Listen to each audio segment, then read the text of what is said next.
With the start of section 11.6, we're going to move on to finding the volume of all of those solids that we talked about in the last section in 11.5. So specifically in 11.6, we're going to be finding the volumes of prisms and cylinders. So to start, let's go over some vocabulary. The volume of a solid is the number of cubic units contained in its interior. It is measured in cubic units. So if your unit is in inches, you would say inches cubed in your label. Just like we did inches squared if we were doing area. So now on to some postulates. First, we have postulate 27, the volume of a cube postulate. The volume of a cube is the cube of the length of its side. So this is because we would do length times width times height, and each of the length, width, and height would all be the same. So if this side length is 2, this would be 2, as well as this length. So it would be 2 times 2 times 2, which is 2 cubed, so it would be 8. Postulate 28, the volume congruence postulate. If two polyhedra are congruent, then they have the same volume. So if you're told that two polyhedra are congruent, then you can assume that their volumes are the same. Volume addition postulate for number 29, the volume of a solid is the sum, so I add them together, of the volumes of all of its non-overlapping parts. So if you have some type of solid that's made up of a cylinder along with a prism, you would find the volume of the cylinder and the volume of the prism and then just add those together. Remember, postulates are just things that should just make sense because we're living, breathing human beings on this planet. So I really, truly feel that these three are just things that make sense. Next, we have two theorems. First, we have theorem 11.6. It's the volume of a prism.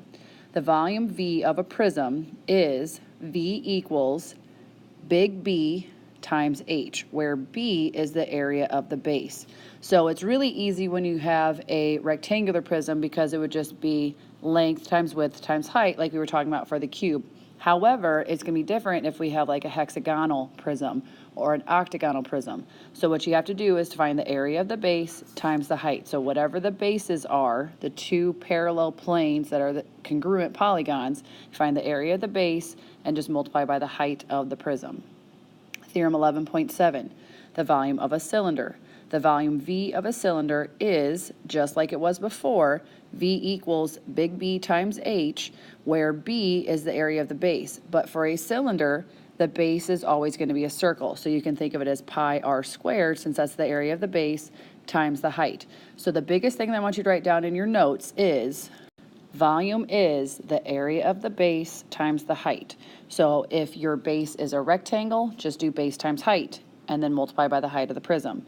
If your base is a circle, it'd be pi r squared times the height. If your base is an octagon, you would do the 1/2 apothem times perimeter and then multiply by the height of the prism. So again, volume is the area of the base times the height.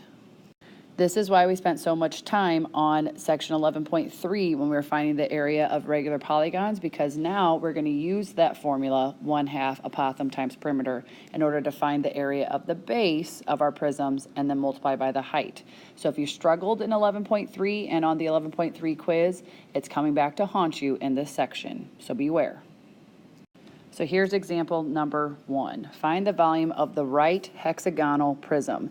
So to start, we know volume is the area of the base times the height. So the height is 7, that's easy. But finding the area of this base is going to be difficult because it's a hexagon. When it says right, that just means that the prism is standing straight up and down and it's not slanted at all. So you don't really need to worry about the fact that it's a right hexagonal prism until it's not a right hexagonal prism, which we'll get to later in the section. So what we need to do is find the area of the base. What we need to do is find big B. Since it's a hexagon and we see that all sides are congruent, it is a regular hexagon, which means I can use the formula 1/2 apothem times perimeter. So notice that we're given the apothem, it's the 6 square root of 3, and we're given a side length of 12. So the apothem, again, is 6 square root of 3, and the perimeter would be, each side is 12, I have 6 sides, so 6 times 12 is 72, so my area of the base would be 1/2 the apothem of 6 square root of 3 times 72. I'm going to keep that as exact as I can until the very end. So the base would be half of 6 is 3. 3 times 72 is 216, so it'd be 216 square root of 3.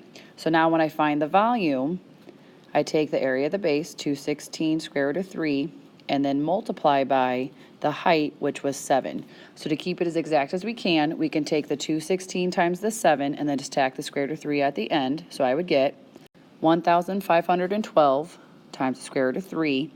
And if we want to find our approximation, we would just take that 1512, multiply by the square root of 3, and we'll get our decimal approximation of about 2,618.9. And since it was centimeters, we would say cubic centimeters, just like that. So with that being said, this problem would have been exceptionally harder had we not been given the apothem or the side length. So again, you're going to have to think back to section 11.3 when you might have to find the apothem, or you might have to find the side length by using the central angle, dividing by the number of sides, doing trigonometry, special right triangles, all of those things that we talked about and concentrated on in section 11.3 in order to find the area of the base to then multiply by the height to now find the volume. So again, you might need to brush up on those things that we talked about from section 11.3 so that you are more successful in this section with volume. Example number 2, find the volume of the right cylinder. So again, the right part just means that it's straight up and down, is not slanted at all. So once again, volume is equal to the area of the base times the height. But for a cylinder, our base is always going to be a circle. So the area of the base here would be pi r squared. We're told that the radius is 40, so we would say pi times 40 squared. So the area of the base, again, we're going to keep this as exact as we can, would be 1600 pi. So for the volume, I would take the area of the base, the 1600 pi, and multiply by the height, which we were told is 10. So that would just tack on another 0 onto our 1600, so it'd be 16,000 pi. So our approximation in our calculator, you would just take 16,000 times pi to get approximately 50,265.5. Our unit was feet, so we would say cubic feet. And again, that's our approximate answer. Our exact answer would have been the 16,000 pi. Example number 3, the volume of the gift box is 108 cubic inches. Find the value of x. It says it's a cube, so we know the volume of a cube is just the side length cubed. But in this case, they're saying that the side length is x, so we can just say the volume is x cubed. They tell us the volume is 108, so I'm going to put 108 in for v. And now I need to get x by itself.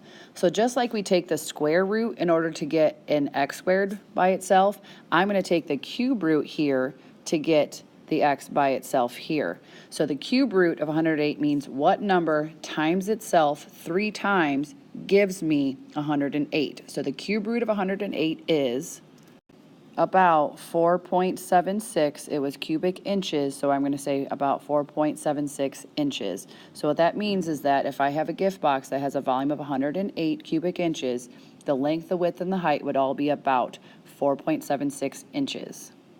Next, we have theorem 11.8, which is called Cavalieri's principle. It says if two solids have the same height and the same cross-sectional area at every level, then they have the same volume. So if you're looking at the picture, you can see that the cross-section area all have an area of big B. So we also notice that all 3 of the solids have the same height. So that means that all 3 of these solids would have the same volume since their cross-sectional area are the same and their heights are the same.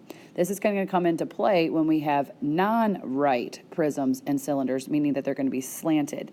That is called oblique. Anytime your cylinders or prisms are slanted, it's called an oblique prism or cylinder. And you'll see that in the following examples.